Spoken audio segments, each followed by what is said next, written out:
Excuse me. Right, okay, we'll make a start in a second, if that's okay.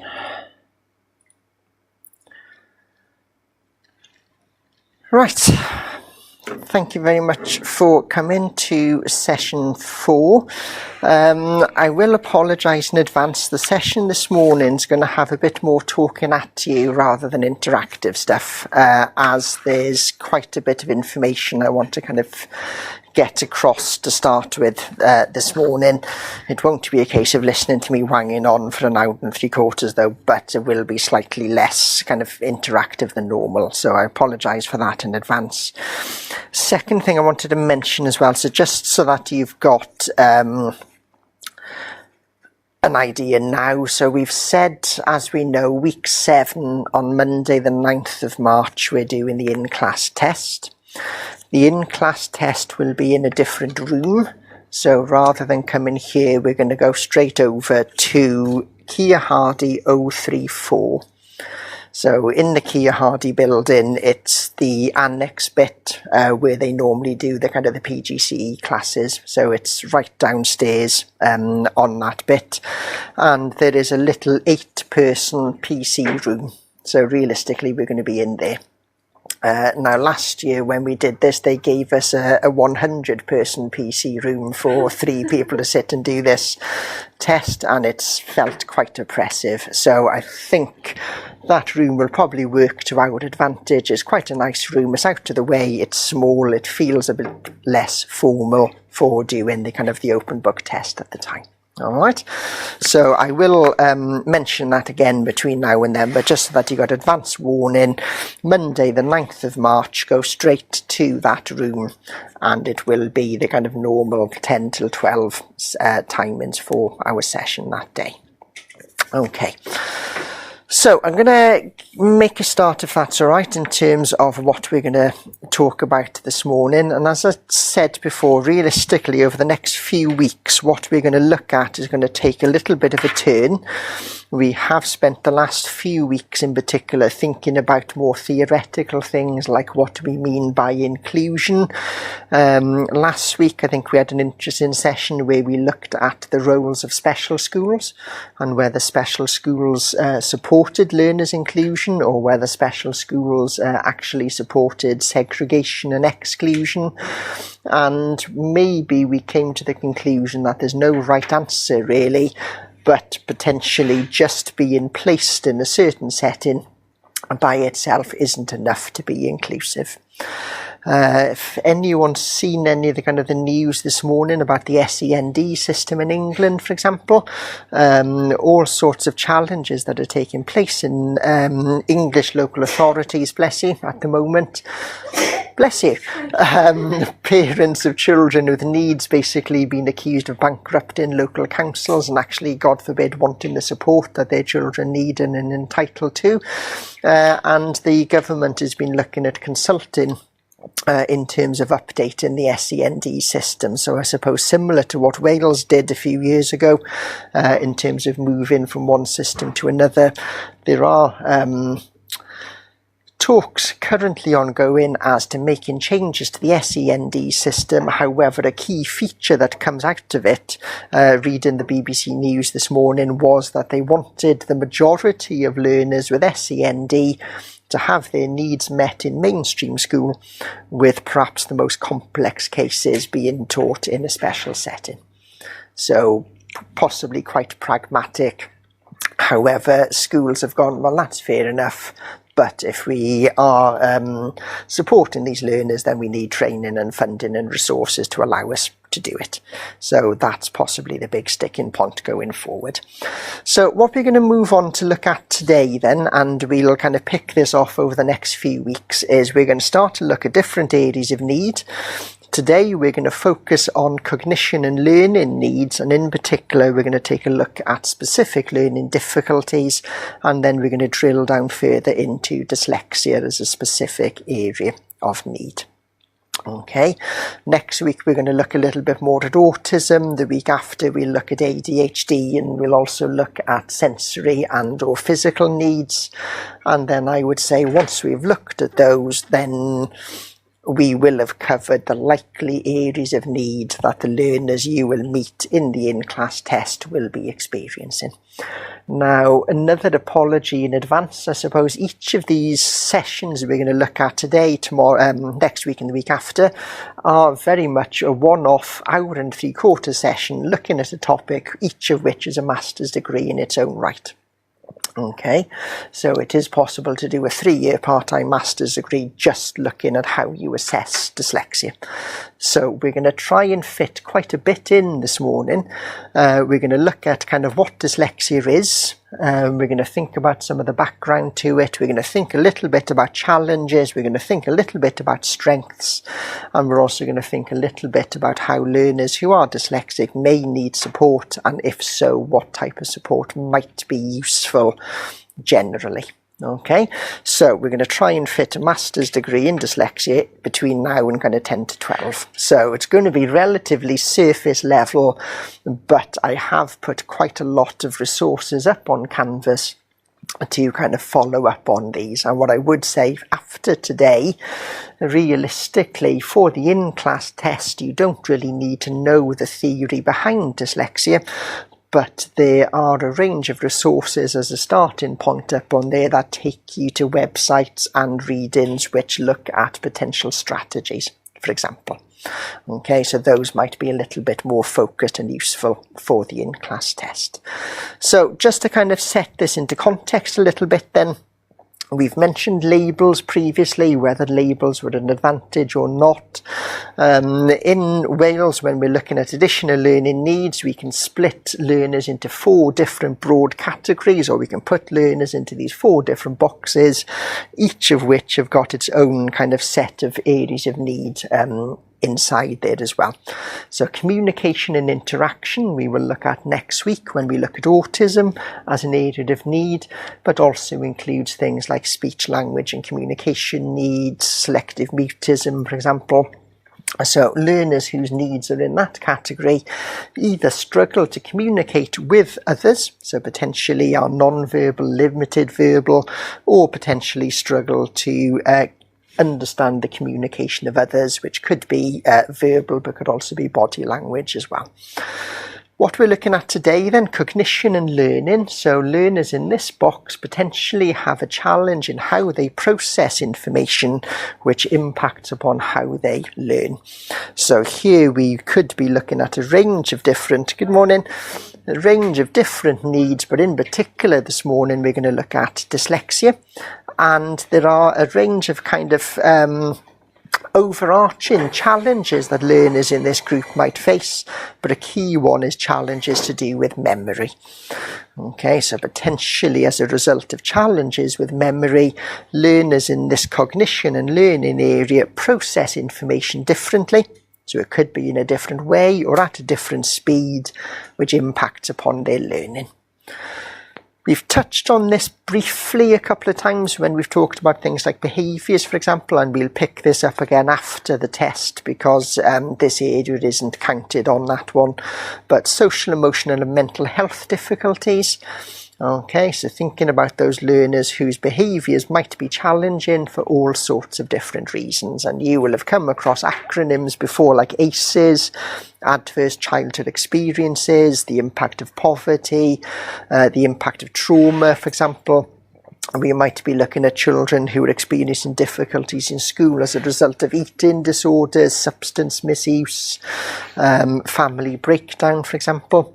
And then a couple of weeks' time we're going to look at sensory and or physical needs. So we could be looking at learners with a visual impairment, a hearing impairment, a multisensory impairment, so both visual and hearing. And we'll also take a look at kind of physical needs as well, which could be as a result of a medical condition like cerebral palsy, but equally may not be a kind of a medical need. And it's just kind of worth reminding, I suppose, at the moment that a learner could be placed just in one of those categories. Equally, a learner might have a need that goes right across all 4 of those. A learner's primary need might cause another. So the fact that you are dyslexic, for example, and have not been identified in school and have not been supported appropriately has had an impact on your mental health and well-being, which now means you also display social, emotional, mental health needs. And there's all sorts of debates around labelling, whether it's better to have one of these broader labels. So communication and interaction, is that helpful or is that too broad? Okay, so would it be more advantageous for a learner to be diagnosed with a cognition and learning need as compared to something very specific like dyslexia? And there are all sorts of arguments for and against. Are these labels too broad? Realistically, we could put thousands of people into these different boxes, or are the specific labels too specific, which means we miss out on other things that these learners might experience? Okay, so we're looking, as I said, then at this cognition and learning area of need today. So all sorts of different categories of cognition and learning needs in place in schools. However, this is the main kind of overarching thread between all these areas. So this is a learner, for whatever reason, either learn in a different way or learn at a different pace to other learners of the same age. So here we might be thinking about that 10-year-old, for example, coming into the last year in primary school, who perhaps is learning at the pace of a 6-year-old. So that learner who we would expect to be 3 or 4 years further down the school than them. So types of learners. We're going to focus in this bottom one today, specific learning difficulties. In other words, they have got a challenge with learning which links to a particular part of a curriculum. And then we also have learners who experience challenges right across the curriculum. And when we're thinking about those broader learners, so we could be looking at moderate learning difficulty. Okay, so what do we mean by moderate? It's a bit vague in the literature. So I would say potentially that learner who is 12 to 18 months behind where we'd expect, bless you. Okay, so that 11-year-old who's working, bless you, working at the place of a 9-year-old, for example. Okay, so they're a bit behind where we would expect them to be for a learner of their age right across the curriculum. And there could be all sorts of different reasons why that's the case. Severe learning difficulties, so maybe we are now looking at that Key Stage 3 or Key Stage 4 learner in secondary school who perhaps is still working at that lower primary age. So there is a bigger gap between their attainment and what they seem to be able to do in learning compared to their chronological age. And then we can have learners with a profound and multiple learning difficulty who have those challenges in relation to processing information, so they're behind where we would expect, but also potentially have a physical or a mental challenge as well. A category that we used to have was a general learning difference or general learning difficulty. So those learners who maybe were 6 to 12 months behind where we would expect them to be. And we don't count learners with general learning difficulties in Wales anymore. And potentially that's one of the reasons why the numbers of ALN learners has dropped quite so much since the new system has come into being. Alright, so what we're going to look at, as I said then, is learners who have a very specific challenge with a particular part of learning, with a particular part of the curriculum. However, though, I think with dyslexia it is one where actually it does impact upon everything. So it doesn't just impact upon your literacy ability, it might not even impact upon your literacy ability, but it can also impact on broader areas of learning because literacy underpins pretty much everything else we do in the classroom. Okay, so in terms of specific learning difficulties then, there are 4 key ones. So the most commonly identified is dyslexia. So if we think about the roots of these words, dys means not or difficulty, lexia to do with language. So dyslexia, a difficulty with language. So a difficulty in particular in processing written information. We are seeing increasing numbers of diagnosis of dyscalculia. Now, this is often referred to informally as the dyslexia of maths, although it does seem to be slightly different. But this is someone who finds it difficult to process or understand numbers. Okay, so you got 10 minutes to do that activity. Great, I got no idea what 10 minutes is. 4 times 2 is 8. Why? I don't understand what those concepts behind those numbers mean. Okay, so dyslexia, difficulty with letters, difficulty with language, dyscalculia, difficulty with number, dyspraxia. So praxis is to do with body control and movement. So used to be known in the 1970s as clumsy child syndrome, for example. So this is someone who seems to find it difficult to coordinate hand-eye coordination. This is that person that trips over things that aren't there when they walk in, for example. And then we don't tend to recognise this one very much, dysgraphia. Okay, difficulty with physical handwriting. Okay, and this one's a little bit more contested. It's quite difficult to get a diagnosis of this. However, talking to somebody in level 5 a couple of weeks ago, they did get a diagnosis of this when they were in primary school, for example. So difficulty with physical handwriting, and there's all sorts of reasons behind that as well. And although these are quite specific, we will see as we go through today, there's an awful lot of crossover between them.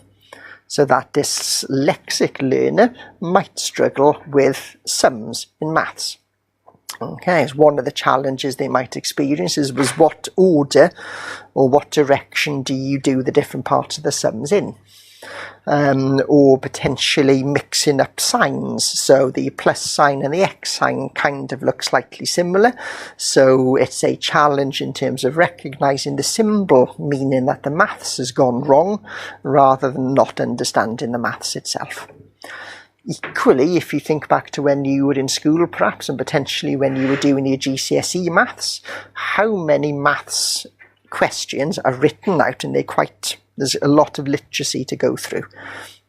Okay, so that is one that I can't quite remember it now, but I remember looking at a few years ago, a level 6 maths exam, which basically wanted you to do a multiplication. However, the question was written along the lines of something like, the farmer has 20 cows that produce 10 litres of milk a day. How many more litres of milk would the farmer produce each week if they bought 8 more cows? Okay, so what they needed to do was that kind of maths sum. However, there was a lot of literacy that people had to work through to get to the maths bit itself. So there's all sorts of crossover between them. That dyscalculic learner might not experience too many difficulties with maths, but actually might experience challenges when they're writing. That dyspraxic learner, potentially as a result of fine and gross skills and coordination, might have a challenge in relation to their physical handwriting. Alright, so there's all sorts of challenges that kind of go across between them. There are all sorts of different checklists for dyslexia and dyscalculia in particular, and it is possible for a learner to kind of tick every single bit off a checklist and not be dyslexic. And it is possible for somebody who is quite severely dyslexic to be able to mask their difficulties or to have learnt skills, which means that they don't tick any of those on the kind of checklist at all. So it is quite a complicated area. One of the key things all of those needs have in common is memory, and we could spend months really just looking at memory and different types of memory. So we can think we've got short-term memory, long-term memory, working memory. All learners across those specific learning difficulties do seem to have challenges with memory. And when we look at dyslexia in a minute in particular, the challenge might be remembering the sounds and how they are written. Okay, so we'll be talking about words like phonemes, smallest chunks of sound, and graphemes, the smallest chunks of writing that spell those sounds. So a lot of the challenge seems to be that link in memorising what represents what. So I've said the sound B. Can I remember how I write that down? I've seen the letter F written down on a piece of paper. Can I remember what sound that letter represents? So memory does seem to be a key challenge. Now, one of the key things we find when we're talking about dyslexia in particular is that there are sorts of myths. Yes, I apologise. Okay, there's all sorts of myths and misconceptions and mistruths around dyslexia. And I suppose one of the challenges we'll look at in a minute as well, like inclusion, there is no single definition that covers everything that we all agree on. So what I've got on here are 20 statements to do with dyslexia. And what I'd like you to go through quite quickly, really, I don't want you to spend too much time, so kind of gut feeling, really, in terms of these. How many of these statements do you think is true? How many of these do you think are false? And potentially what we'll see as we go through, some of these may very well be it depends. It depends on different populations. It depends upon what you mean by certain words that I've put on there. Very squeaky this morning. All right, so I'm going to give you a couple of minutes just to kind of a quick gut feeling. Are those statements true or false? There is one that I should explain in advance, which is number 12, automatic skills. Automatic skills are those things that we do without really having to pay attention to it. So using a knife and fork, tying your shoelaces, riding a bike, picking up your cup and lifting it up to your mouth to take a drink. You're not consciously thinking about doing those things. So automatic skills, those things we've learned to do, which means when you're doing those in the future, you don't consciously think about doing them. All right.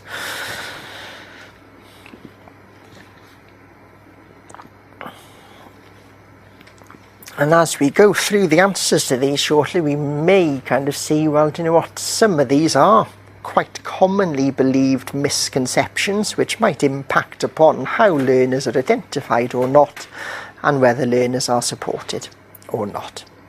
Okay. So I'm just going to go and close the door.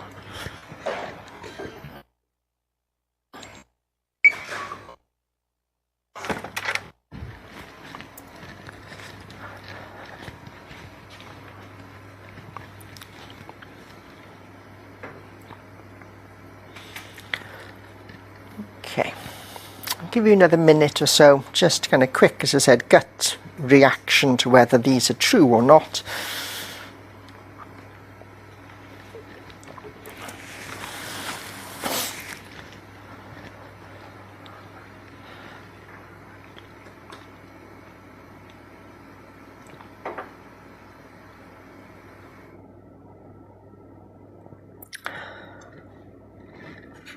Okay, that's probably more 20 seconds than a minute, but let's have a look. So, first one, dyslexia is rare. So this one, I suppose, depends very much on your definition of rare.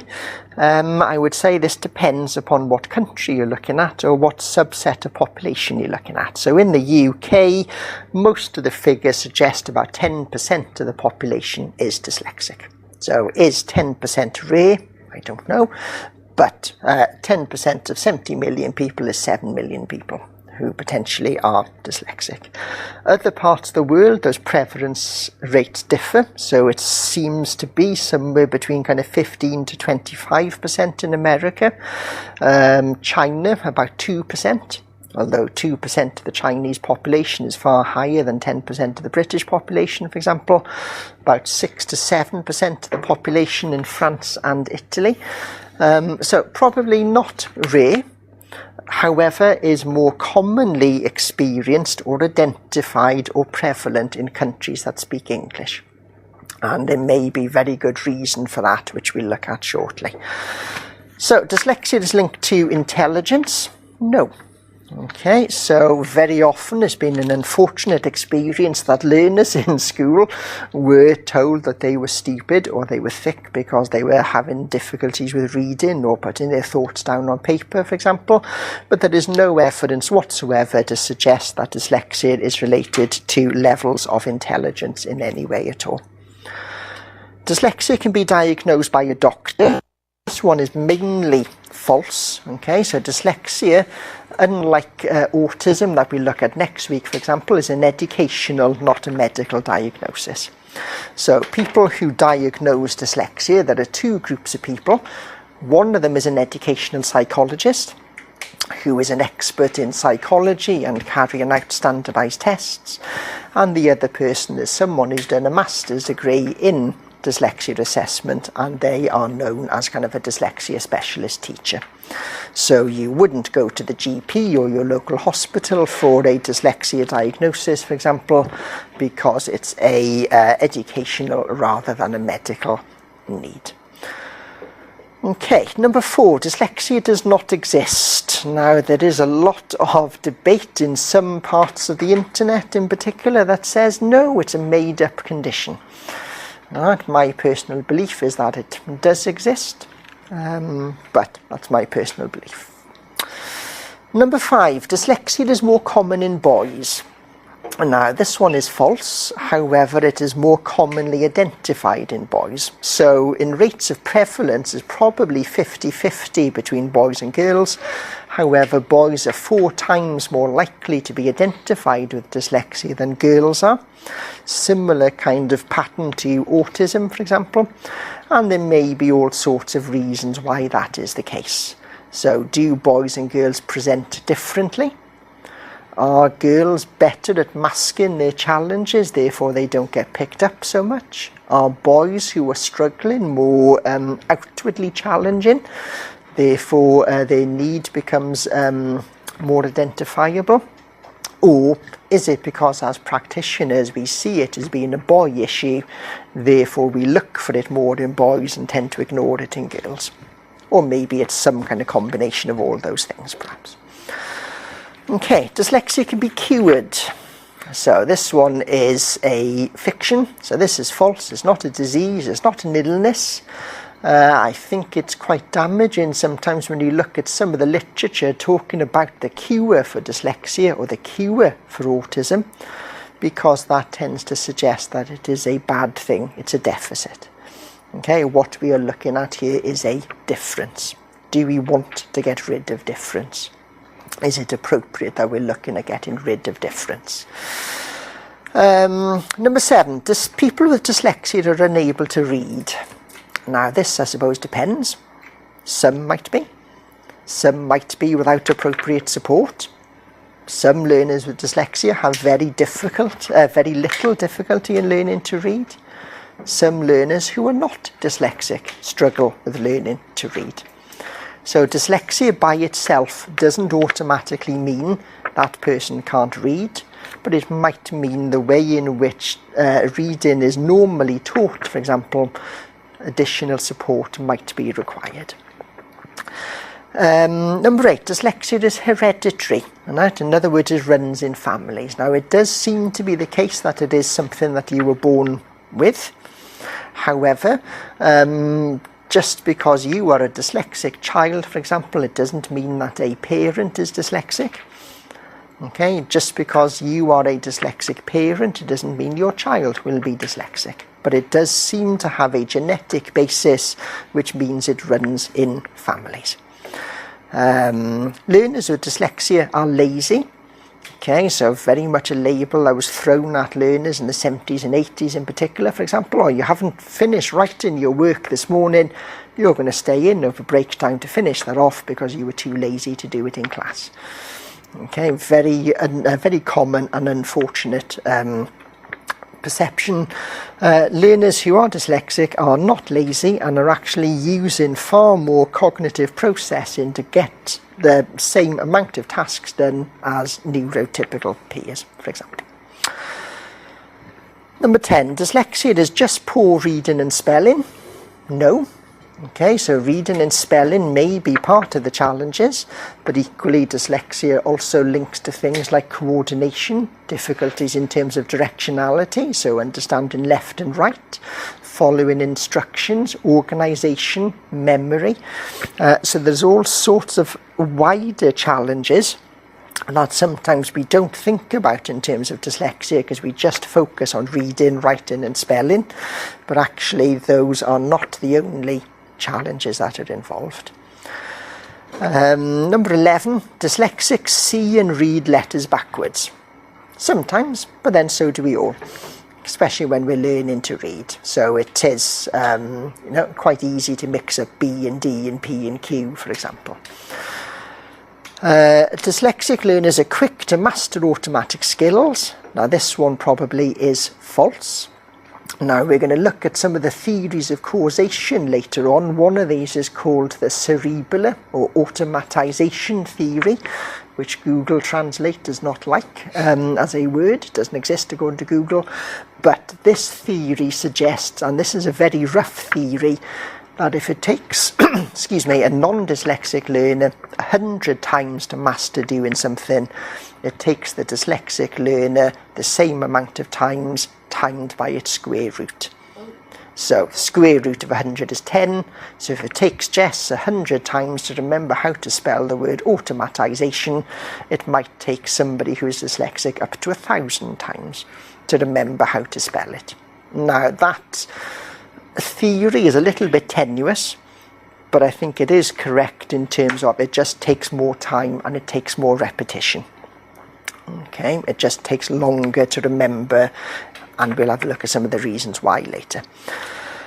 Okay, a dyslexic learner can read using coloured lenses. Okay, now we've talked before about things like learners having blue paper or yellow paper, or why PowerPoint slides don't have white backgrounds on, for example. We might see learners in class who are reading using glasses with coloured lenses in, so we can link to things like Irlen syndrome here, for example. Equally, we might see people who've kind of got an overlay, so it's kind of a see-through pink, green, purple, whatever colour piece of plastic they put over the text. In some schools where budgets are a little bit tighter, we see people putting things inside coloured Polly Pockets, for example, which does a similar kind of thing. You can have the different colour screen readers when you're online, for example. They do help, but by themselves, just because you've got a different colour lens, it doesn't mean you can now automatically read if you couldn't do before. But what it tends to do is reduce things like visual stress. The most difficult colour combination is black text on white background. So anything that kind of mutes that contrast, reduces visual stress, means we're less likely to feel tired, less likely to get headaches, which means we can concentrate more on what we're doing. Number 14, dyslexic learners get tired in class quicker. And this one is true. So maybe that learner who again is being kept in at break time this morning because they haven't finished their work is because they were knackered halfway through, because the result of the extra processing that they had to go through to get that work done. 15. Dyslexia only occurs in the English language. Now this one is false. However, it is far more commonly diagnosed and assessed in countries who speak English. And there may be a range of different reasons for that. So is it just because that's where the research is done and therefore it's better known? Or is it, as we'll see this morning, because the English language itself is really complicated?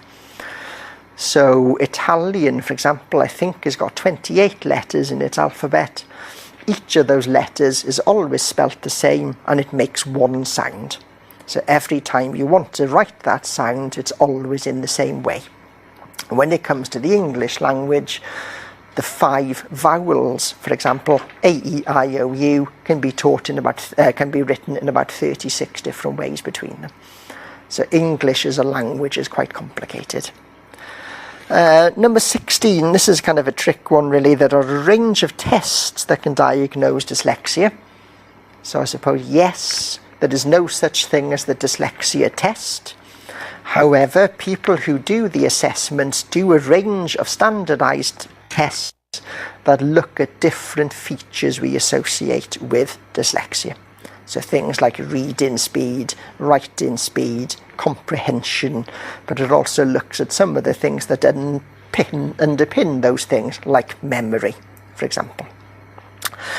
Number 17, dyslexia was first noted in the 1950s. So this one is incorrect. We had our first definition of dyslexia towards the end of the 1950s. However, we've known about it probably by different names since about 1878.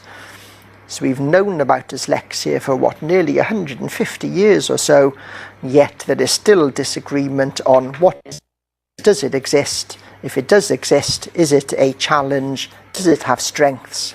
How do we support it, for example? Number 18, dyslexia will have a negative impact on self-esteem. Now, we could look at this in two ways, and I've put some links up on later slides to some research that looks at this. So some of the research says, no, it might actually have a positive impact on self-esteem. So you've been finding school challenging, you've had a diagnosis, you now know you are dyslexic, and as a result of explaining the difficulties you've experienced, that might boost your self-esteem. Okay, I'm not stupid, as the teachers have told me, I am dyslexic. Therefore, that's had a boost. However, there may be other people who actually, don't find that label helpful and actually might feel worse about themselves. So maybe this depends on the individual and their experiences. Number 19, all dyslexic individuals are highly creative. So a little bit of a stereotype. So one of the key strengths we'll mention briefly later linked to dyslexia is creativity. However, not every dyslexic individual is creative. All right, not every non-dyslexic individual loves reading and finds it easy. And then the last one, dyslexia is a disadvantage for life. Okay, so again, depends on perspective. So it will be lifelong. So if you are a dyslexic child, you will be a dyslexic adult, a dyslexic old age pensioner.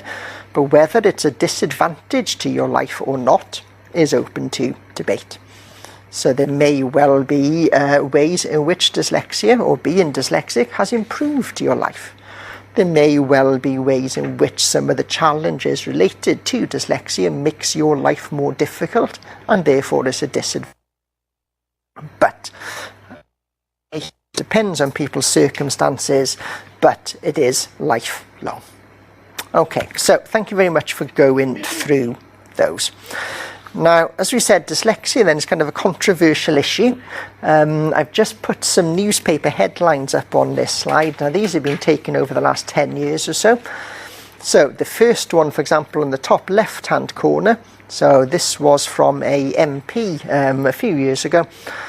Dyslexia is false, it's made up, and it's a made-up label to protect children and schools who don't teach reading properly.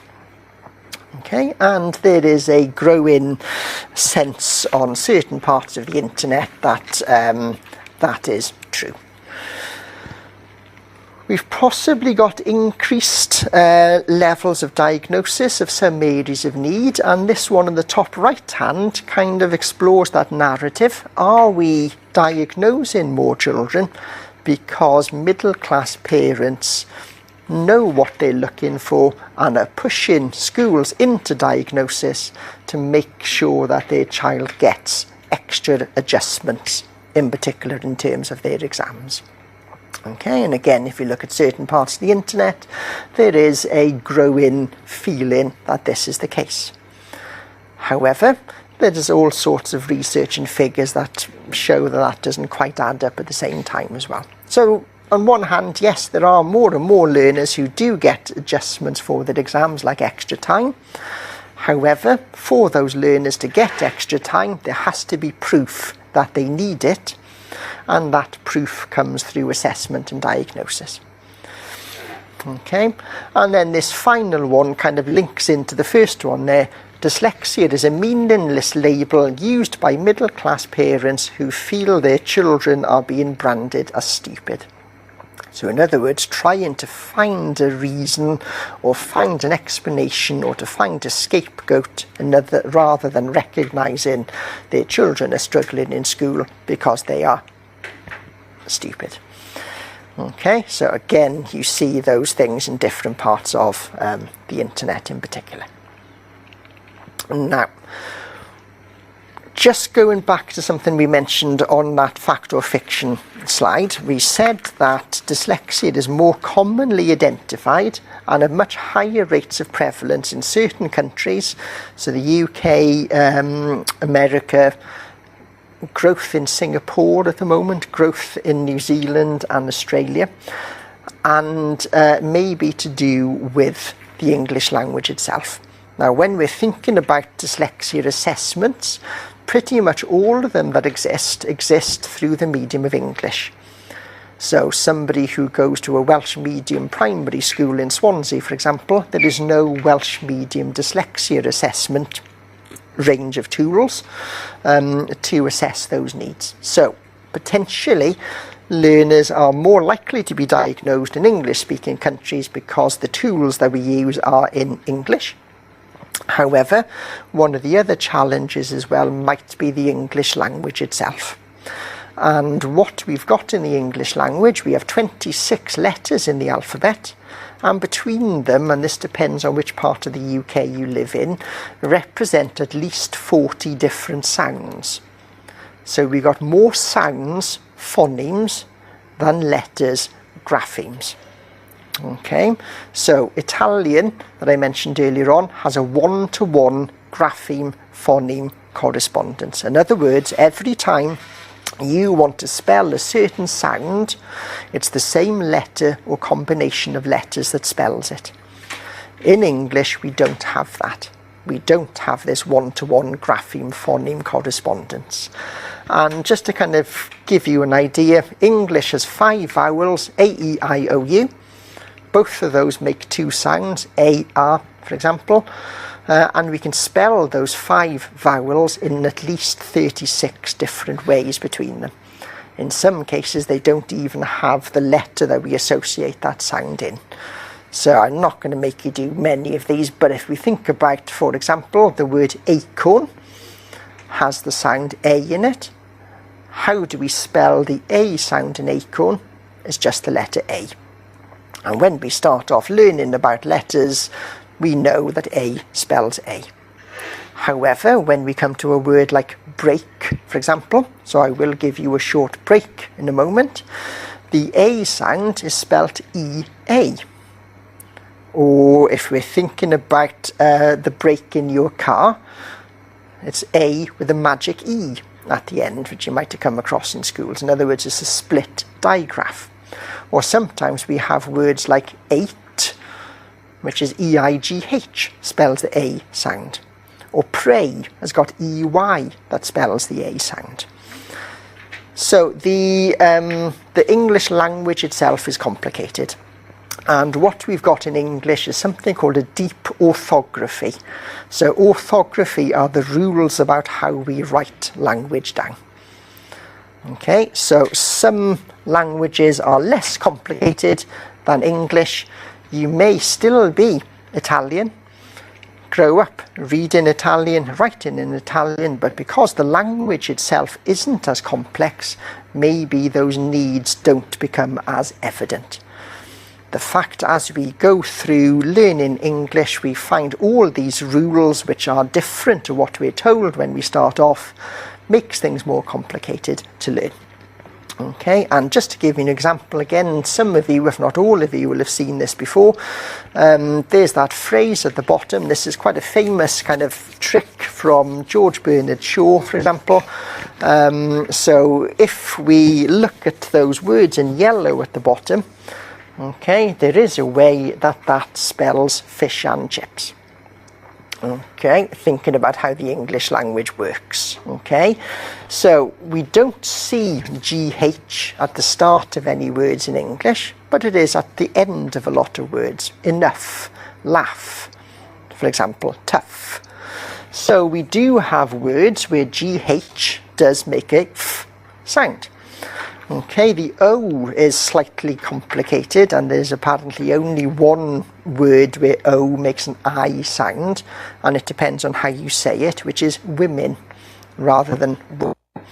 So if you say women, for example, then the O makes kind of an I sound, and then there are all sorts of words I'm sure you can think of where TI makes a sh sound.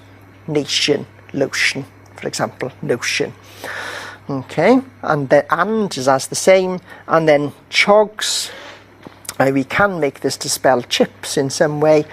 So thinking about words like match, for example, the O we've already mentioned, and then there is only one word in English where GHS spells ps.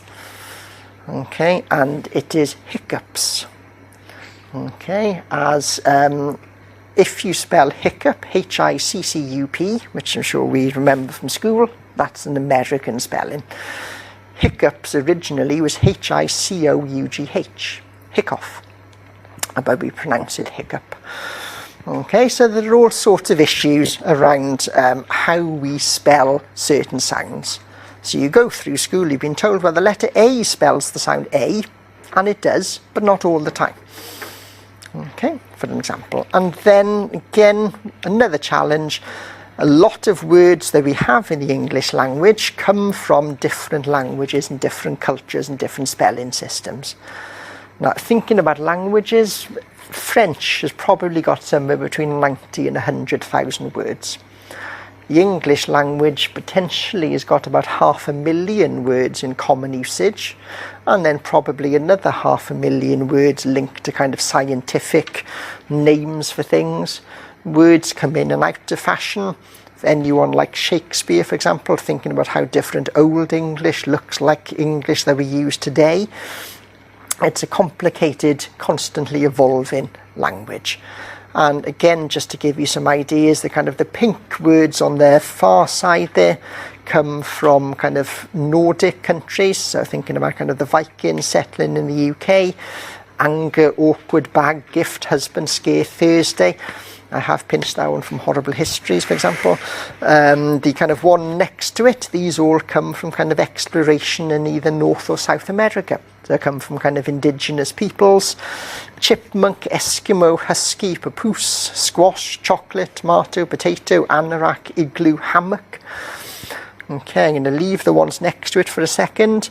The ones in the very pale green come from kind of remnants of the British Empire out in India in particular. So bungalow, chutney, jungle, punch, pyjamas, shampoo, yoga are all words that either come from Hindi or Urdu, for example. Top left hand side we got words that come from French: beef, blue, cinema, terrace, passport, jury, government. And then words underneath that come from either ancient Greek or ancient Latin. And in some cases we're going to mention something later on called morphology. Those words in particular are quite useful in that we can split them up into different chunks. So for example, anything that's got the word auto at the start of it means the same thing. So if you think about, if you drive an automatic car, you don't have to change gear, the car changes gear itself. If you write your autobiography, you've written your auto, self, bio, life, graphy, story. Okay, so we can get kind of ways into certain words. And then the ones that I think they were meant to be a very pale peach, right? Bog, hooligan, slogan, whiskey, corgi, dad. And these potentially all come from Celtic languages. So bog, hooligan, slogan, whiskey comes from either Irish or Scottish Gaelic, for example. And then the two at the bottom are a little bit more tenuous. Potentially these come from Welsh. So corgi, corgi means dwarf dog. And then in Welsh, dad is tad. Most of the countries it's father. So potentially dad comes from tad rather than other languages, but we're not quite sure. Okay, so English as a language is complicated. It's complicated to learn. It's more complicated to learn if one of your difficulties is remembering sounds, phonemes, and how to write them down, graphemes. Or you see a set of graphemes on a slide and you've got to remember what sounds those equate to. Okay, so there seems to be a difficulty between linking the sounds to how they're written down. Okay, so as we said a few minutes ago, one of the challenges with dyslexia is that there's no single definition, and this is problematic in many ways. Okay, so there are some people that say the definition is too broad, and what we're doing is including too many people under the definition. So there are those learners who just struggle to learn to read, or they learn to read at a slower pace, not because they're dyslexic, but because it takes them more time. So are we including some learners within the definition who shouldn't be defined that way? And then there are other people who will go, the definition is too specific, and what we're actually doing is ignoring those learners who show wider tendencies of dyslexia. So those learners who have kind of learnt strategies to support their literacy development, but struggle with things like personal organisation. Okay, so some people think that it's too broad, it's included too many people in it. Some people think it's too narrow and it's excluding a wider range of people from the diagnosis. Okay, now I apologise, you can't see this very well on the slide, but if you've got this open on Canvas, for example, you will see this a bit more clearly. So what I've got on here are 4 different definitions of dyslexia, and you can see by just the size of them how different they are, although they do say similar things in similar ways. Okay, now the one that schools tend to use, and the one that people who do the dyslexia assessments tend to use most commonly, is this Rose Review definition. The other one that's also commonly used is this BDA one, the British Dyslexia Association. Okay, now if we start off with the NHS one, so we did say it's not a medical need. You don't go to the GP to get a diagnosis because it's not an illness.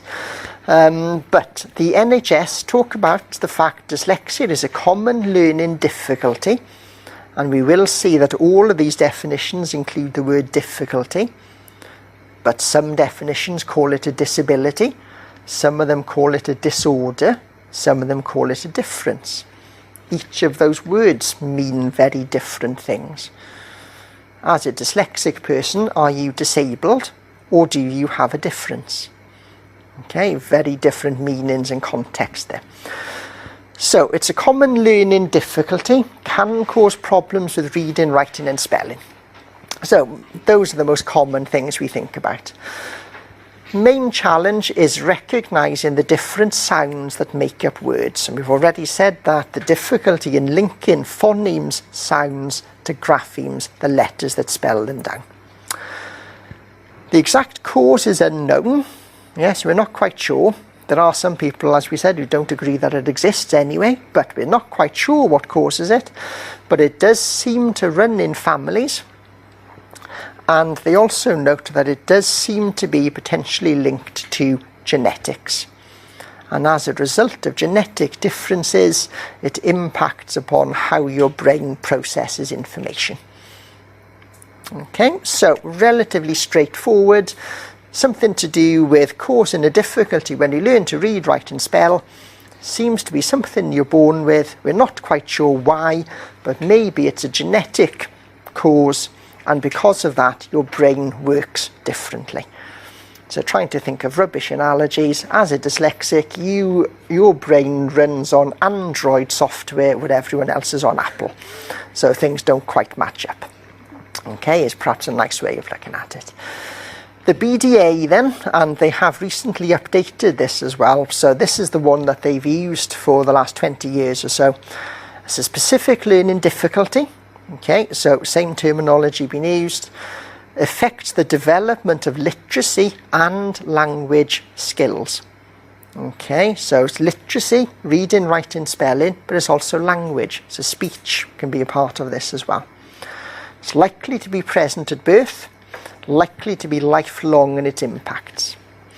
And then they go into a bit more detail in the red here as to what some of the difficulties might be. So it's characterised by difficulties with phonological processing. Okay, rapid naming, working memory, processing speed, and the automatic development of skills that don't match up to the learner's other abilities. So one of the most common triggers we see in school is, that learner who is really good verbally or is really good at certain things but don't seem to be able to get their ideas down onto paper at the same level. Or that learner who seems to be struggling to read texts that are equivalent to their age but don't have those challenges in other areas. So there is a mismatch between those abilities. So those things they've highlighted in the red there are important. So phonological processing. In other words, the ability to hear, recognise and use sounds. Rapid naming. Can you remember the sound and the letter that spells it? And can you find that memory quickly enough in your brain to be able to use it when you're reading, for example? Okay, so the memory bit comes in there. Dyslexia Action then, now in the field of dyslexia, a number of different organisations who all compete with each other and say slightly different things and want people to do slightly different things to support. Another common organisation is Dyslexia Action, and their definition is a bit shorter.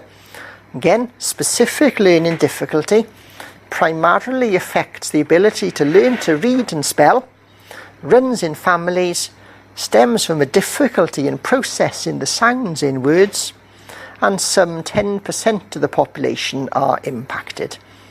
So maybe says quite a lot of the same thing as the BDA one, but in more simplistic terms.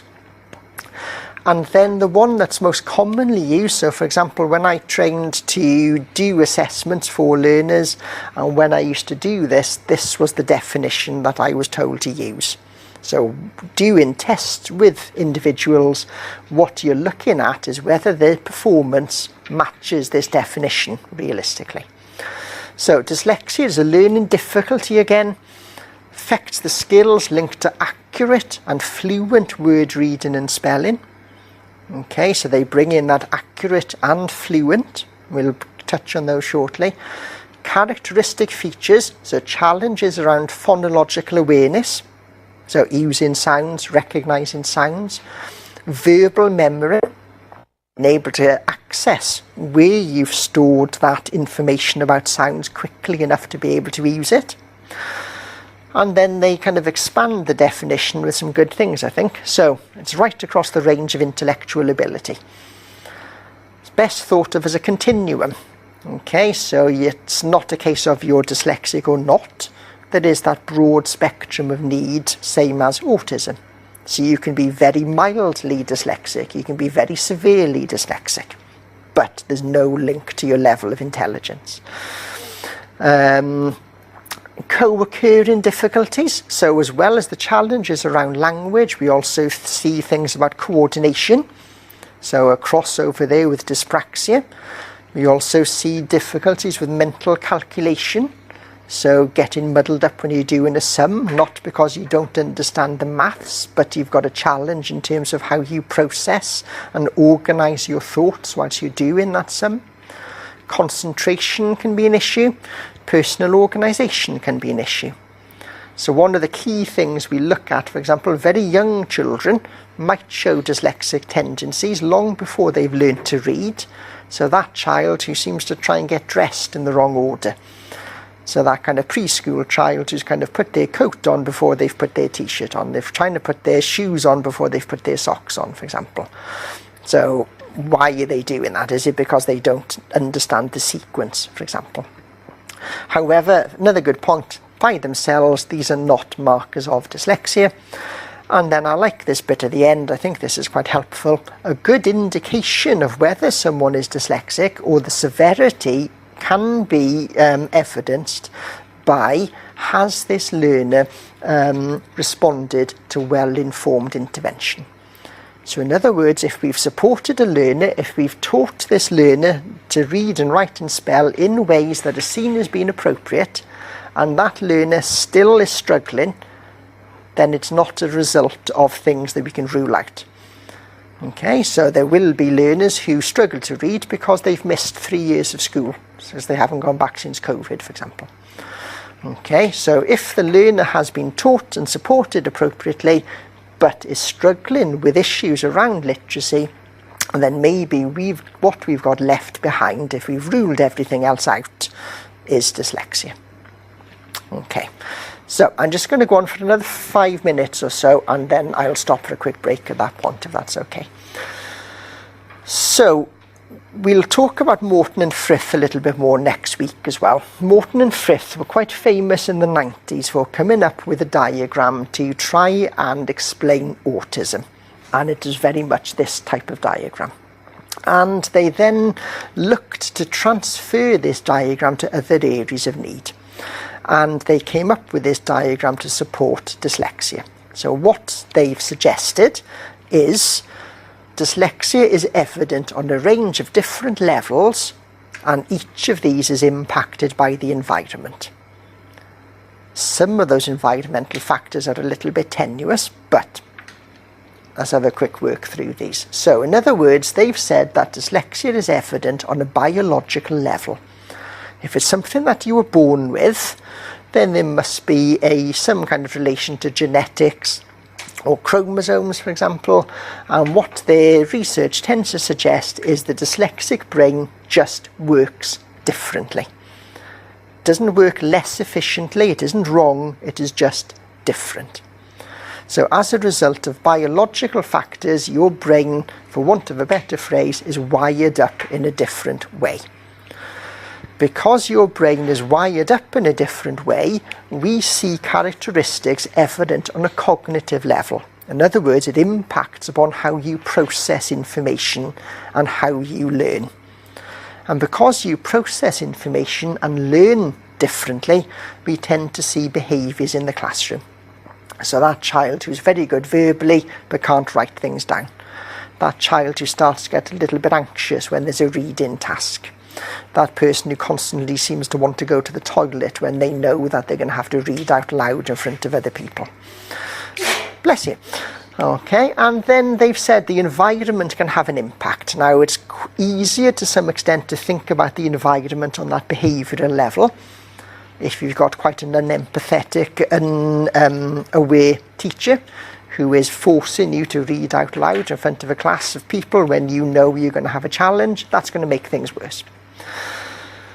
There has been all sorts of research to look at whether the environment impacts on a biological level, and this is a bit more tenuous. So maybe there's some challenges here relating to correlation rather than causation. Okay, so people have looked at things like, does it matter what month you're born in?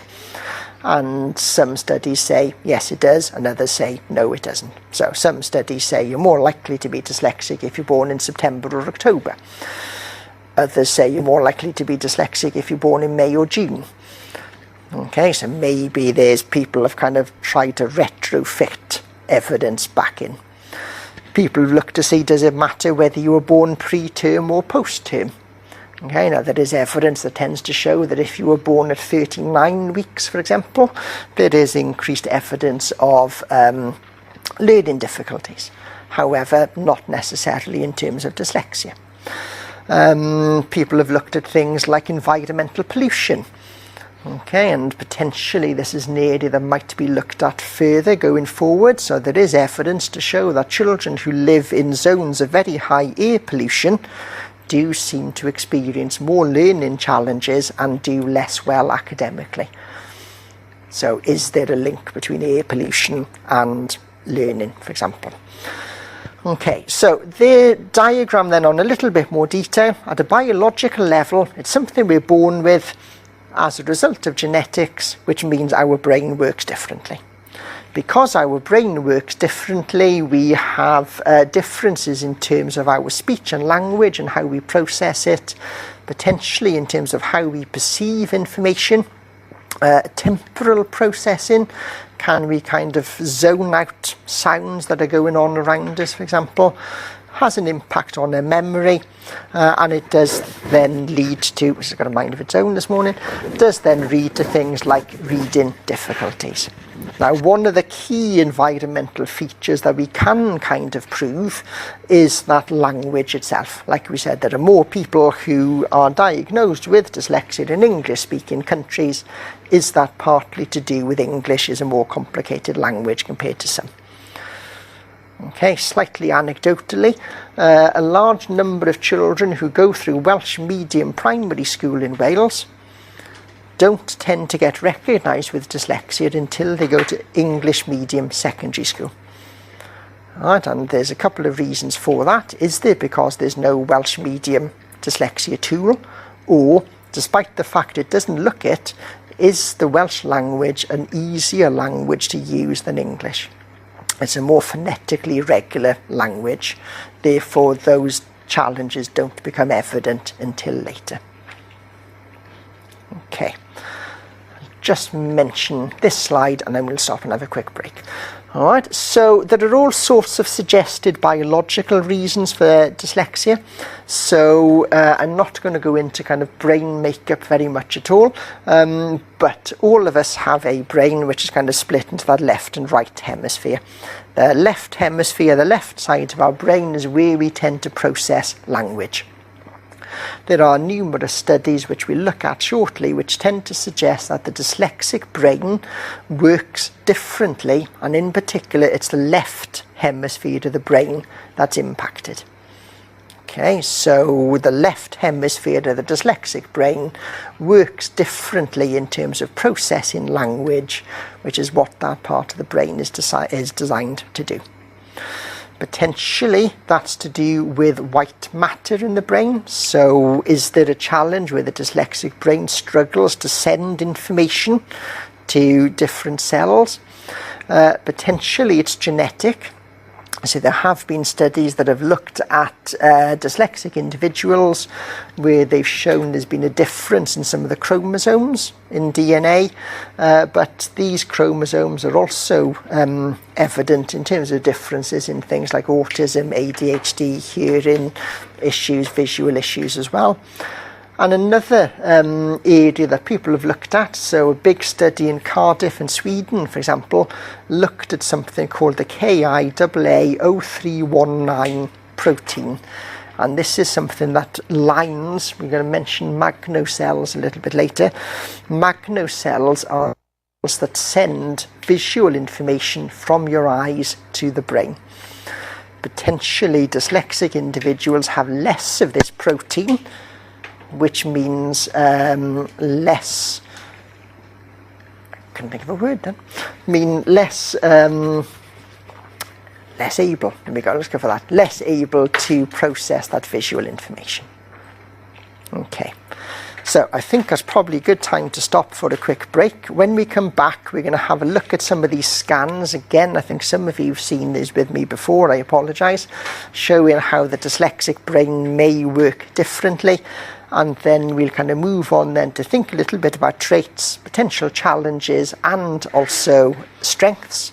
How do we assess dyslexia? And then more importantly for the test next month, what might be useful strategies?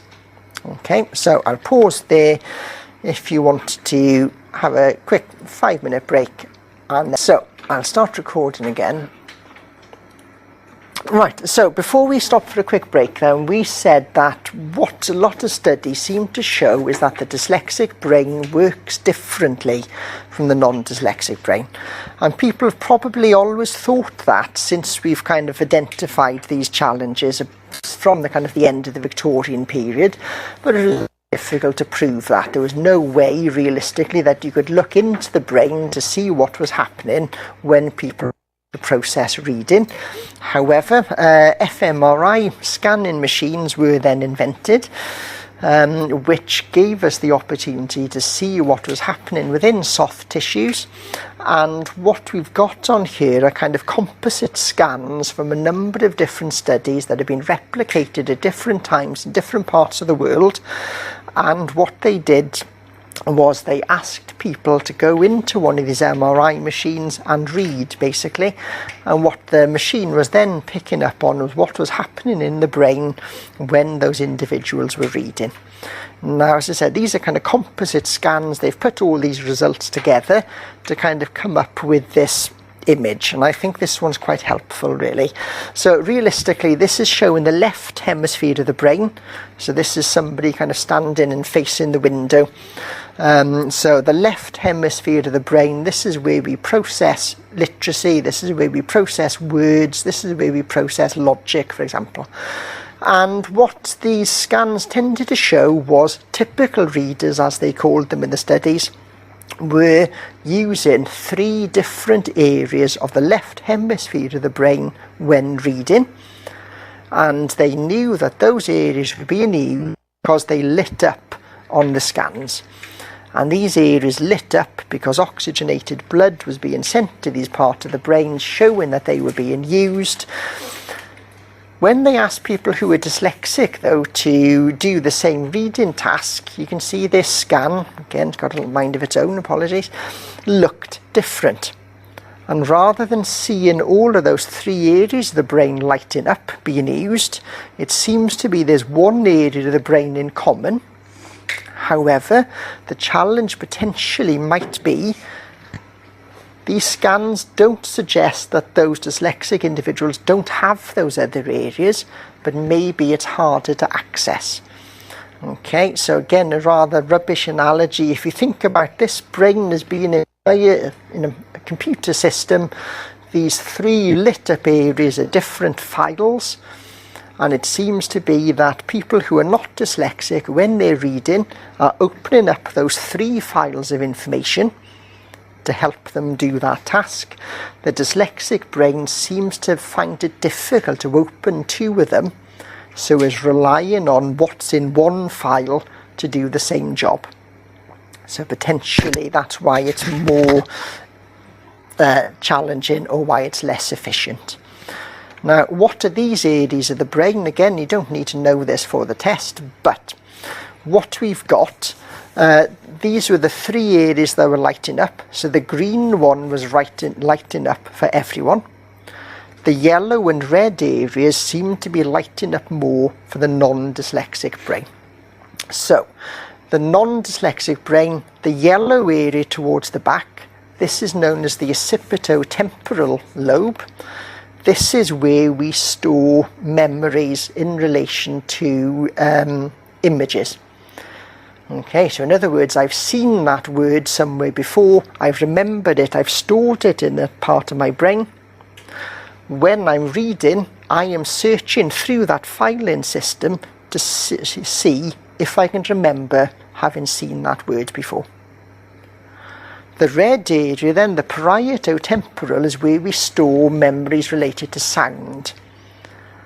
So I've read a piece of text, I've opened up that file that says, yes, I think I've seen that word before, or I think I've seen that combination of letters before, or I think I've seen a word that looks similar to that before. I'm now going to open that file where I've stored sounds, and I'm going to use what information is in there to see whether that matches up. And then what I'm going to do after I've used the information in those 2 files is send that information to the green area, which is called Broca's area. And Broca's area is the part of the brain which is utilised when we speak. So at the moment, when I'm trying not to trip up on the words that come out of my mouth, it's Broca's area that is informing my mouth and teeth and tongue, for example, to be in a particular position to say the sounds out that I'm hoping to say. Is the understanding bit the Wernicke's bit? So the understanding bit does link to Wernicke's area, which is kind of underneath that bit as well, yeah. So that does link to that. So realistically, on a very simplistic level, The non-dyslexic brain, it's almost like when it's reading, it's opening up 3 different filing cabinets. Have I seen that word before? Have I heard those letters before? Putting that information together, I will send it to Broca's area, and that will articulate the sounds that I say out. So realistically, when we're reading, even if we're reading in our head, is basically we're kind of speaking. The non-dyslexic brain then seemed to find it difficult to access those yellow and red areas. So those challenges around memory, those challenges around phonological processing, okay, so those scans don't prove that those bits are missing, but it proves that potentially it's harder to access. So with the dyslexic reader, maybe it's almost like every time they're reading something, it's like they're seeing it for the first time, because it's harder to access that file of memory. Okay, so that's kind of 30 years worth of brain science in about 30 seconds. All right, so those seem to be the kind of the main challenges. Now, we said earlier on that people can't agree whether dyslexia exists, or if it does exist, what causes it. And we've got 3 theories of causation. Okay, so they are theories because we're still not sure. And the chances are each of them alone is not enough. So each of them explains a part of it. So but probably it's a kind of a multi-cause we're looking at, and it's probably slightly different in every individual dyslexic learner. So 3 different theories. One of them is the phonological deficit theory.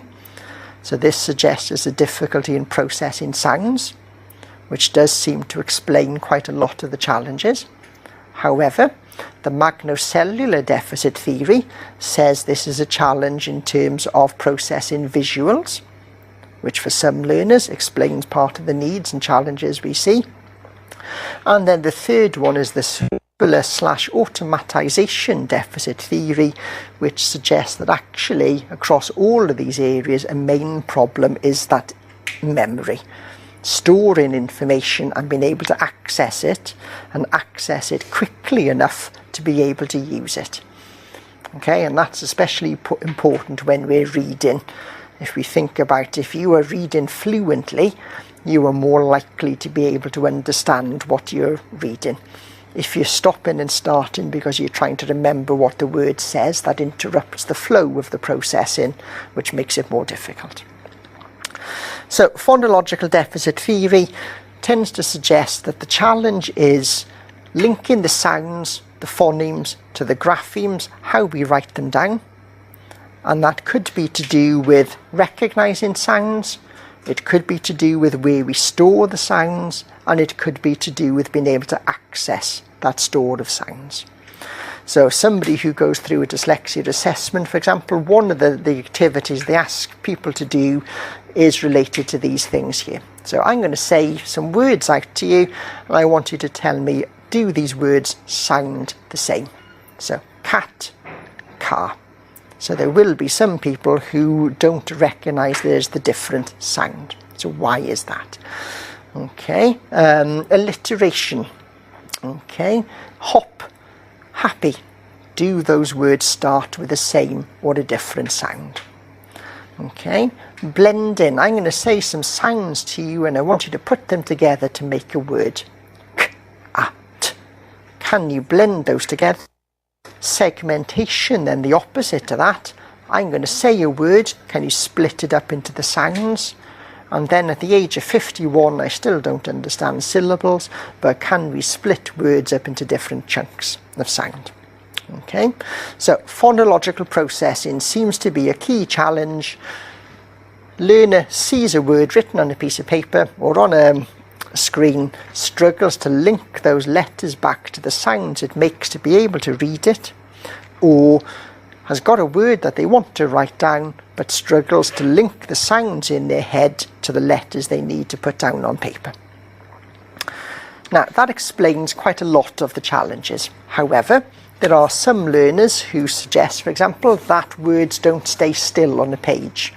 Or Simon, that we met as an example in week 1, for example, he used to tell me that the words used to move around on his page like spiders. Okay, so that doesn't seem to be explained by sounds. So potentially there is some kind of visual need as well. However, this is a lot more tenuous in terms of the evidence. So the magnocellular deficit tends to suggest that maybe learners who are dyslexic, yes, there might be some challenge in terms of processing sounds, but maybe there is also some kind of visual issue which impacts upon sending and receiving information as well. And this is where the different coloured overlays or different coloured paper comes in.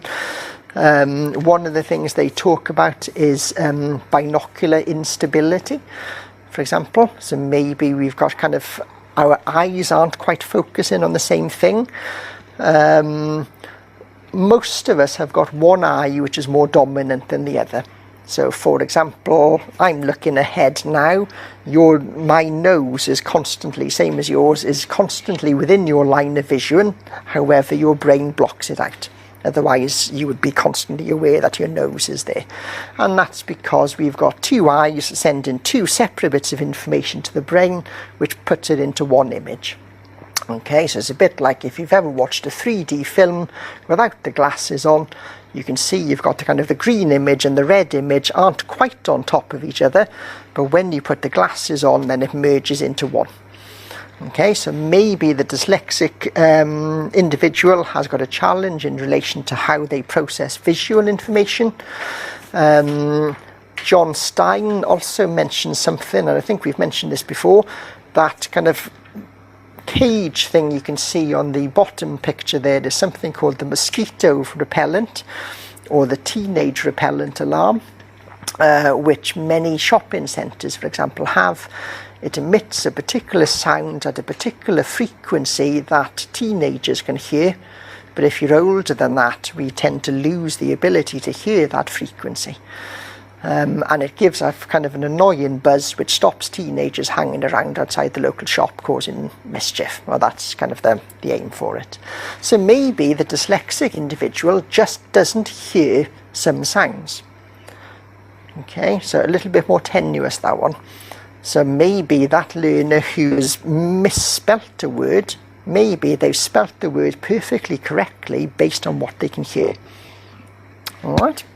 And then the third one, the cerebellar theory, it tends to suggest the problem is memory. In other words, it just takes more and more repetitions to remember how to do something. And one of the things I think happens in schools a lot, unfortunately, is because there is so much that's in the curriculum that you've got to work through, kind of do something once, we repeat it once or twice, and then that learner has learnt it before we move on. Most learners will, however, some learners will need that increased repetition. Okay, so maybe we just don't go over and repeat things enough before those skills become automatic. Okay, so the dyslexic individual either has a challenge in processing, storing, accessing sounds, linking the sounds to how we write them, or it's a visual disturbance, or it's to do with memory. So that learner can't spell the word because they've only been exposed to it once and they needed to see it 19 times before they remembered how to do it. Or it's some kind of combination of all of those things, and the combination of all of those things is different for each individual. So, simples. Right, we're going to move on very briefly to think a little bit about literacy. Okay, when we're thinking about literacy, there are all sorts of things we're doing. Reading, writing and spelling, but also speech as well. And there are certain things we expect our children to know. One of the key things, which is the building blocks for everything else, is the alphabet. Okay, now we said English alphabet has got less letters in it than the sounds to spell. And as individuals, we need to know that letters have names. Letters represent sounds, that upper and lowercase letters are the same names and same sounds. So it used to be quite common at one point, for example, that a lowercase a, children were told spelt a, but an uppercase a spelt a. So do learners recognise that there are those differences? when we learn to spell, all children seem to go through a range of different stages. Different ages. Maybe you'll have a learner that jumps from one to another, for example, and misses one out in between. But a number of different theories of spelling suggest we go through a pre-communicative stage. Okay, then we go to a semi-phonetic. So that pre-communicative stage, if you give a kind of preschool toddler a piece of paper and a pencil, they might be jabbering and talking away, they're scribbling on the paper and they're telling that story, but they don't have the letters to show what they're trying to say. Semi-phonetic stage, we know some of the sounds and how to spell them. Phonetic stage, a little bit more regular. Transitional stage, maybe all the sounds are there, but there's some kind of issue. And then the mature stage, we can just spell. So this is quite a nice simple one. All of these are examples of somebody trying to spell I like dogs. So the first one, the pre-communicative, we've got a mixture of letters and numbers, could be all sorts of squiggles on there. The person has written something down on the page as a recognition that communication is taking place, but they don't have the linguistic skills to write down what they're trying to say. Semi-phonetic, I look Doug. So some of the sounds are there, and those sounds that they do know are spelt correctly. We've then got I like dags. Okay, so slightly closer to the proper spelling. Then we've got I like dogs, but some of the letters are kind of back to front, but again it's closer. And then we've got the kind of appropriate spelling. So just to give you some examples, I've taken these off Google, these aren't mine, but this is what it could look like in practice. So this is somebody, I'm guessing called Andrew, who was trying to write the ghost is scaring people. Now, based on the letters they've got on there, it doesn't say that at all. They don't seem to have the language skills at that time to write down what they want to say, but there is an attempt at written communication there. Quite like this one. I am playing soccer was what this one was trying to say. What we've got is I am psker. So some of the sounds are there. Okay, it's definitely better than Andrew, if that was Andrew in the first slide, but not enough for the sounds. I do like this one. I like the pictures on this one. I am picking flowers. Okay, so it doesn't quite say that. I am picking farce, but there's more of the sound is there. Then we've got I will miss you. I really don't want you to leave. I love you so much, but I hope you have a great time. So very nice sentiment, but again not quite correct in terms of the spelling, but we can understand what that's saying better than the other two. And then this is just whoever Haley is who's written a nice letter to Crystal, for example. So the spelling is now mature. So we all go through those different stages. When we're thinking about reading, there are different models of reading you might have come across, and the one that tends to inform what schools in England and Wales in particular use is the simple view of reading. In other words, if we're reading, we need to be doing two things. We need to be decoding sounds, and we also need to understand what those sounds are telling us. And if we're doing one without the other, then we're not reading. So potentially one of the challenges schools and learners face is some learners are very good at decoding. They can say out the words on the page, but do we actually know whether they understand what that's saying or not? Equally, we've got those other learners who can perfectly understand if somebody's reading it for them, however, find it difficult to decode themselves.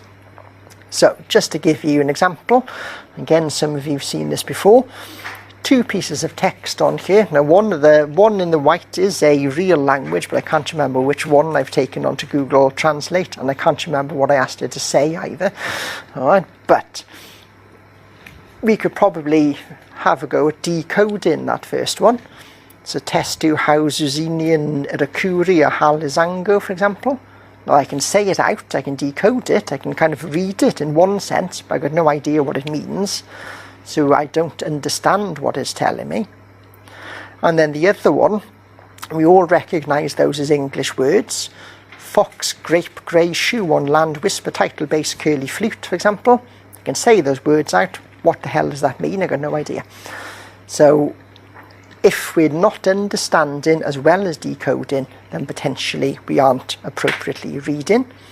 And just to give you an example, I'm going to ask you to read quickly this very exciting story called the Glumpy and Flonk. Okay, and I want you to tell me in a minute what's going on and how you know. Now, this story is made up, obviously, and one of the... Okay, now they will look like words, possibly not words you've come across before. So I'm guessing not many of you have used the word glumpy in any context up until today. Alright, so what I want you to do is tell me, can you read what's on there? Okay, so can you decode it? Can you say out the sounds? And then can you comprehend it? Can you understand? And I'm going to ask you in a minute to kind of tell me what do you think that story is about. And there is no right answer. Okay. Okay, and a slightly harder question is, how have you understood and how have you worked out what you think is going on? What were you doing, or what are you doing at the moment when you are reading? Okay.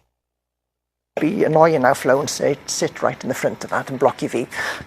So in terms of that, people happy that they can read it, happy you can decode it, you can say the sounds? Yeah. Yeah.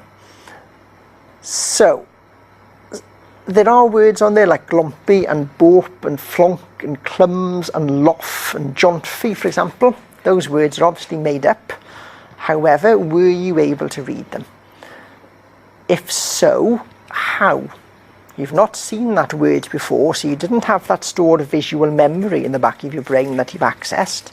How were you able to read those? What did you do? So did you go, well, I've seen a word that looks a bit like that before, so I'm going to have a guess of what it says. Are there any particular clues in there that you've used? So there are things like speech marks, for example. So it might give you some kind of idea that this is to some extent a dialogue between Glumpy and Flonk, maybe. Okay. Conscious of time, so I'm not going to make you go through and answer all those questions on there, but all of you said you could read it, all of you said you could understand it to some extent. How? Right, there's made up nonsense words on there. What did you do that meant that you could gain some meaning from this? So what skills that you've already got did you use to read that short piece of text to work out what was going on? So, just thinking, might something like that have been helpful? Now, I've just made those up. Okay, so to me, Glumpy and Flonk perhaps are two different types of creatures. And when I've asked classes this in the past, they've kind of gone, well, Glumpy is a dog and Flonk is a cat, and the dogs are having a party that the cat isn't invited to, so Glumpy the dog is cross that his friend the cat isn't allowed to come, or something like that. Okay, so people have kind of come up with it. There's a difference between a Glumpy and a Flonk, so I'm just going to put those on there. So when we're reading, we use all sorts of different contextual clues to help us. So we use visuals. One of the challenges, bless you, many of you talked about intersectionality last week. If you have another challenge, then it exacerbates your challenges in school. So thinking about learners who don't have kind of outside of school experiences. So if you are trying to read a book about a tiger in the zoo, if you've been to a zoo, then that gives you those contextual clues and information that you can use to help you read, for example. Okay, I've put some links on there to dyslexia and self-esteem. Just wanted to mention this briefly. So we've used that word this morning a lot, deficit and difficulty. There are a range of strengths that are linked to dyslexia as well, and this is an advert that was banned. It was banned as it was seen as being discriminatory, and this was an organisation called The Garage, which is kind of a PR firm, and they put this advert out. The Garage, we think differently. If Steve Jobs was an advertising agency, what would it look like? We are looking for talented thinkers who think differently to join us. We require people with a unique mind, so only dyslexics like Steve should apply. Can you think differently? Okay, so a recognition there that dyslexia has benefits. That creativity, that different way of thinking. As I said, this advert was banned because it was seen as discriminating against non-dyslexics.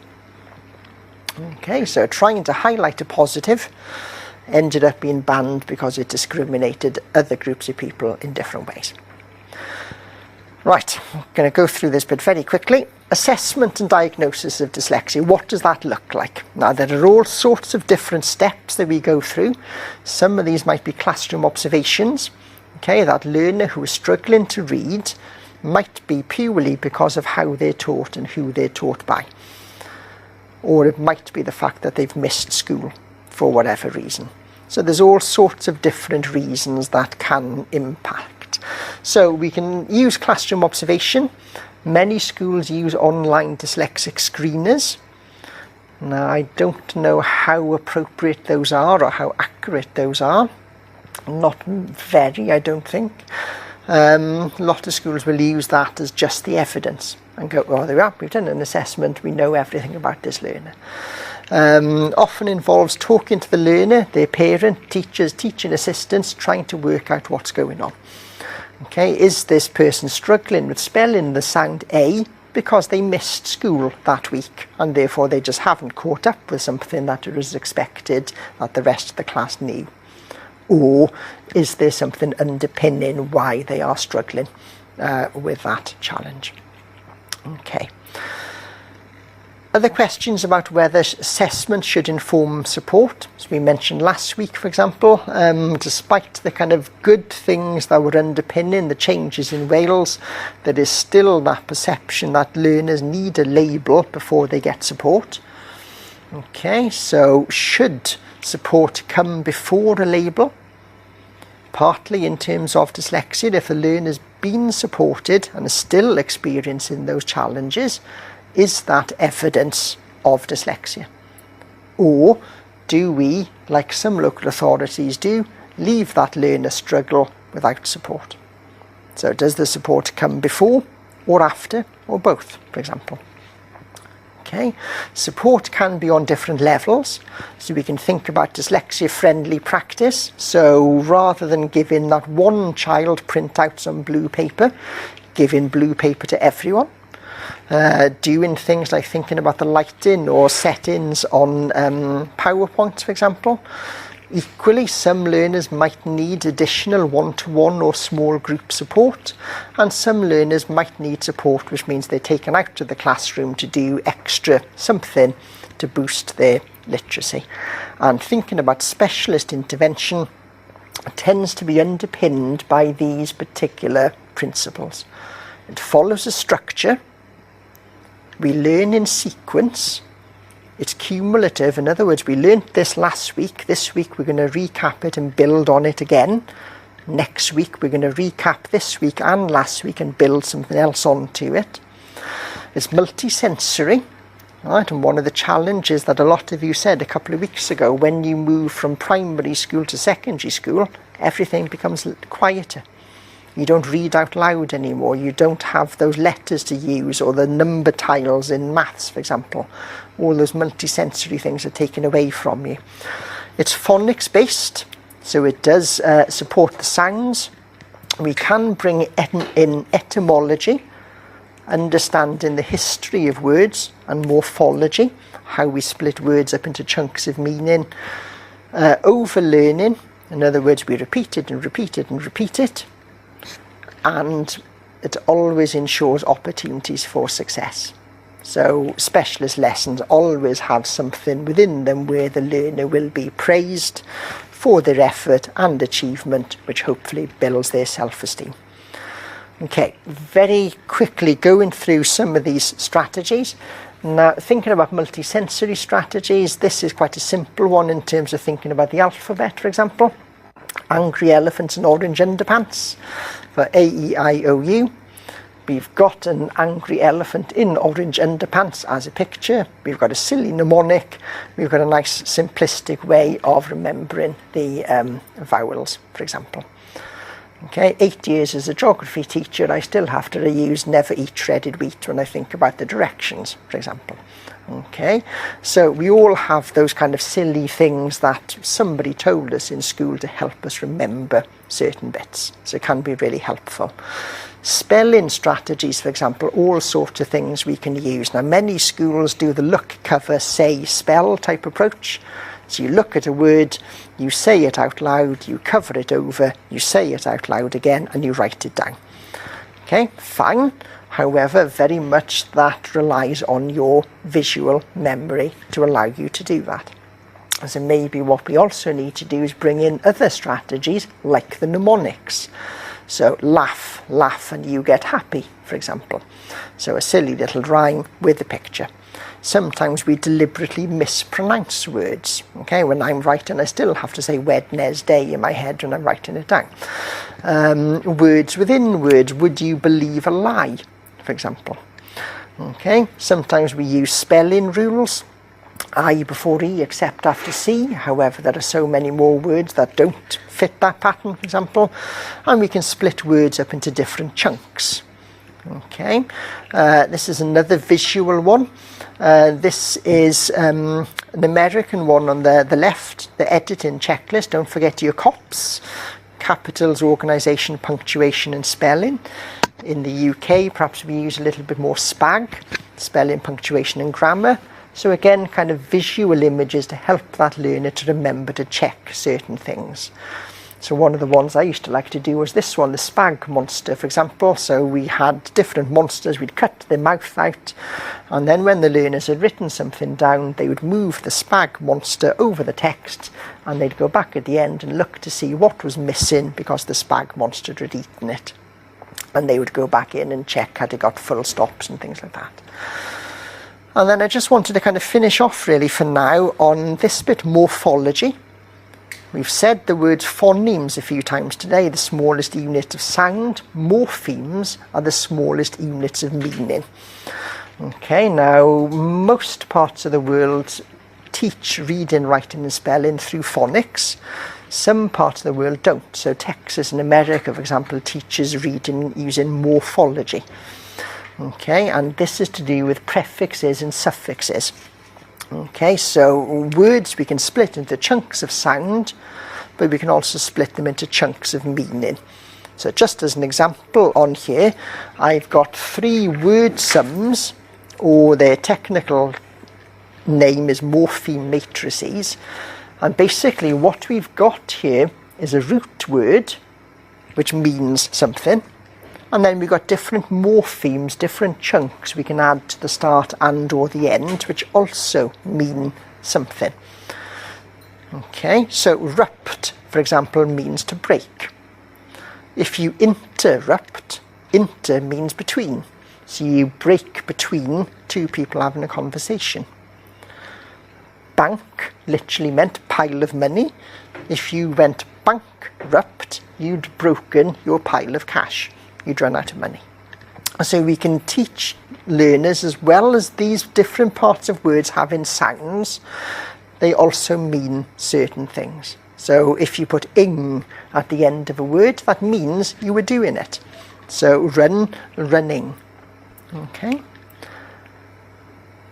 And then I'm going to stop there because we're kind of running out of time in a second. But what we've gone through today very, very quickly and quite ambitiously is to try and think about what is dyslexia, what might cause it, does it exist, why is it more prevalent in the English language, what might some of the challenges be, and how might we support to some extent. So I think this picture from the Times Educational Supplement is quite helpful in terms of thinking about challenges. So gets lost in the text. So you've started reading a paragraph, you've looked up because the teacher's talked to you, you've looked back down, you can't remember where you were and you've had to start again, for example.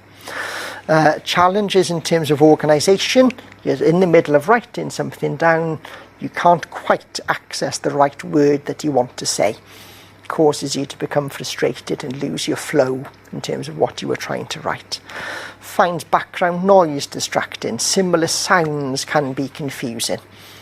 Okay. And then all I'm going to say really, just to finish off, is I've put a link to a Padlet on there. One of the areas of need you will be asked to think about in the in-class test is dyslexia. So you are working on a session plan where you are going to be talking about, I'm getting my learners to do this and they're doing these activities. You're going to meet those 3 new learners on the day. One of them will have dyslexic challenges. So what I would suggest you do over the next couple of weeks is start to look to see if you were working with a dyslexic learner, what could be helpful. And as I said, on Canvas, I've put already a range of different resources up on there. Bear with me one second. So I have put a range of different resources. So these are if you wanted to read a bit more about the background of dyslexia. Here is a bit here in terms of strategy to support. I don't know why the numbers are missing on some of these. I can see them on my screen, but it's not on yours. So it might be worth just taking a look and opening up some of these. And if you do find other things that are helpful, there is a Padlet on there if you're happy just to pop a link on, for example, that the rest of the group can see as well. Okay, so I'm conscious we're going to get kicked out any moment.